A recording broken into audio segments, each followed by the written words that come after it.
Hi everyone, welcome back to Playing Up the Dusty M with me, Matt Stead.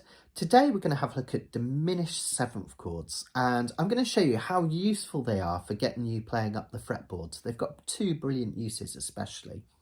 And in the second video, I'm going to tell you how to find and play these diminished seventh chords so you know which one's right in the context of a piece of music.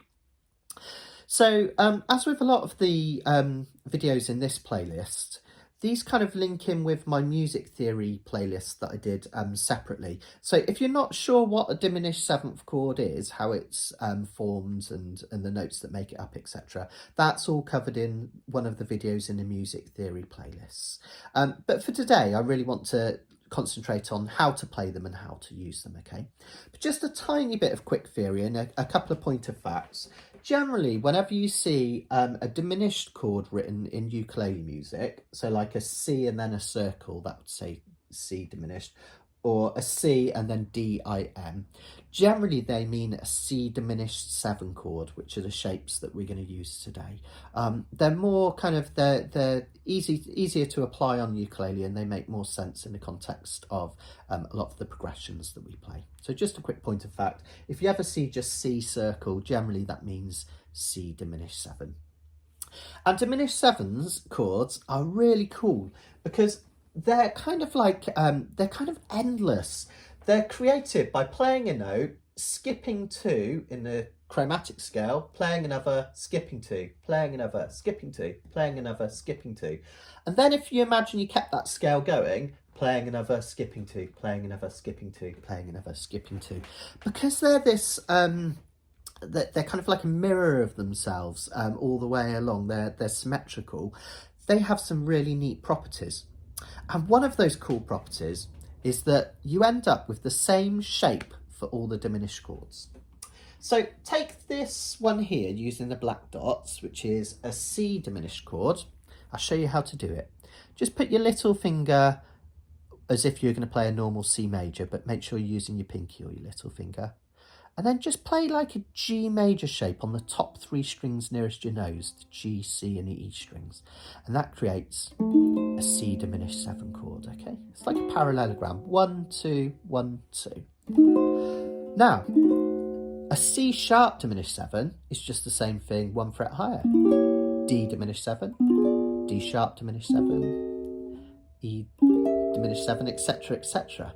And because of this weird symmetrical property, these diminished chords can be named after any of the notes that make them up. So this C diminished 7 shape is also an A diminished 7 shape because of this note here, which is an A.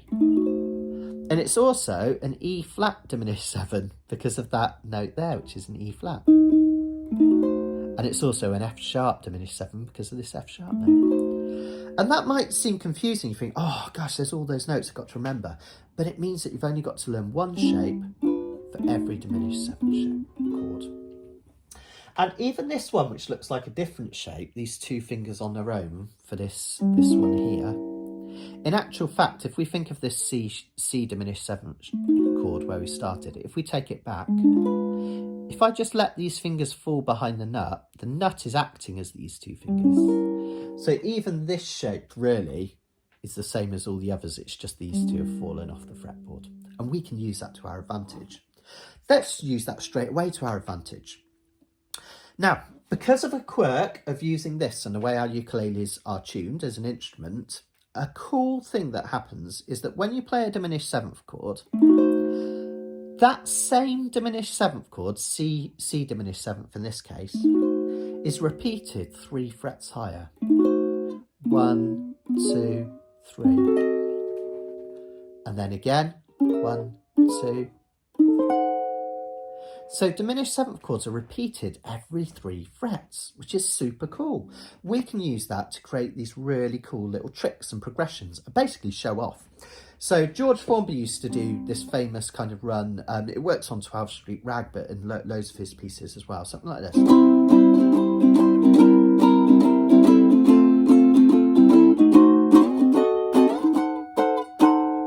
This is just a really, you've probably heard that loads of times. You've heard other ukulele players do it.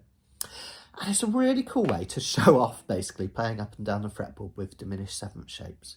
Let me show you what I was doing. these are the chords here for that tiny bit of the progression. Just C major for 4 beats, C7 for 4 beats,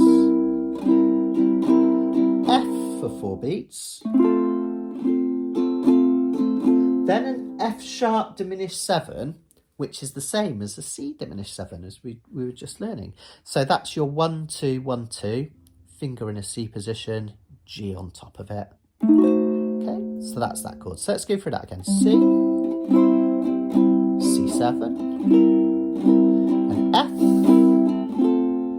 then the F sharp diminished 7. Okay, and that would be fine as it is, but we can take that up the fretboard by playing the same thing 1, 2, 3 frets higher. So, and then look for your dot, and we could go 3 frets higher again. 1, 2, 3. And that's what I've shown on this diagram here.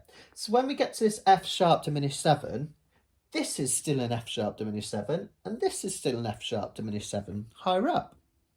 So we could play C, C7, F sharp diminished 7, 3 frets higher, 3 frets higher again. And you can muck about with it. You could go up or down. So I could go. I could come back down. You know, there's all sorts of things you can do with it for fun. So that's a neat little trick of taking diminished 7th chords up the fretboard. Dead easy. Now, there's a way that's not quite such a novelty and is actually really easily applicable and is a really cool way and a very useful way to use this diminished 7th up the fretboard. And that's to link together open chords down here and chords played up the fretboard as bar chords up here. Now, say I was playing a progression. I'm going to play this little progression here, which is one of the most famous uses of a diminished chord in modern music. You don't have to know the theory, but if you're interested, this is called the rhythm changes. I'm playing the chords from I Got Rhythm by George Gershwin, which is C, A7 or A minor 7, D minor, G7. And they replace the A7 or A minor 7, depending on which you fancy, with a C sharp diminished 7. The one chord sharpened as a diminished 7. It's one of the most common progressions in modern music. And if you want to play along, I've drawn the chords down here. It's just dead easy. Normal C, 2 finger diminished chord, D minor, G7. So it'd be like this.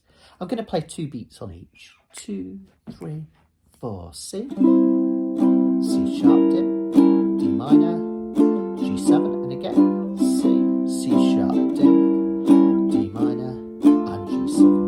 Now, if you're looking for a practical way to use this, this works really well as an introduction on a lot of trad jazz songs. So, you know, like songs like 5 Foot 2 Eyes of Blue, that one, you could play that as a nice little intro. 5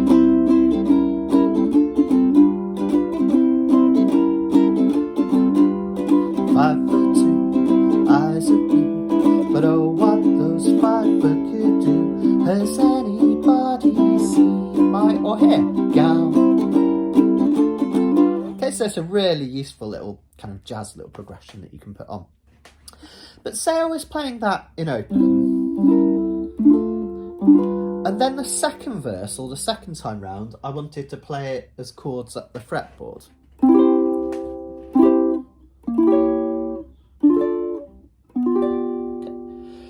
Now, if I was to go from this G7 chord, and then I suddenly start playing all the way up here, it just wouldn't be like a neat, comfortable way of doing it, because I'm going from a chord all the way down here to a chord up here. And if I decided to go from this C, no, let's have another example. Sorry, that was a bad example. Naughty teacher. Say I was to go from this C sharp diminished 7 down here, and then go all the way up to this D minor up here. Look at the big gap of that. It's too big a gap, isn't it? It sounds a bit clumsy and it's too far to reach.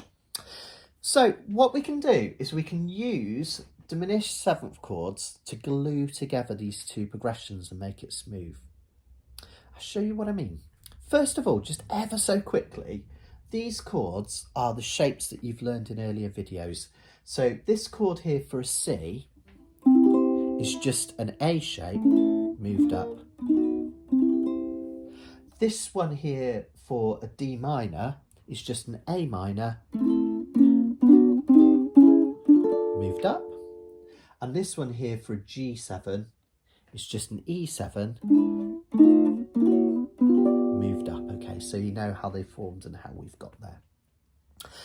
Now, what we can do to glue these two progressions together to make a really smooth change is to play these ones first down the fretboard.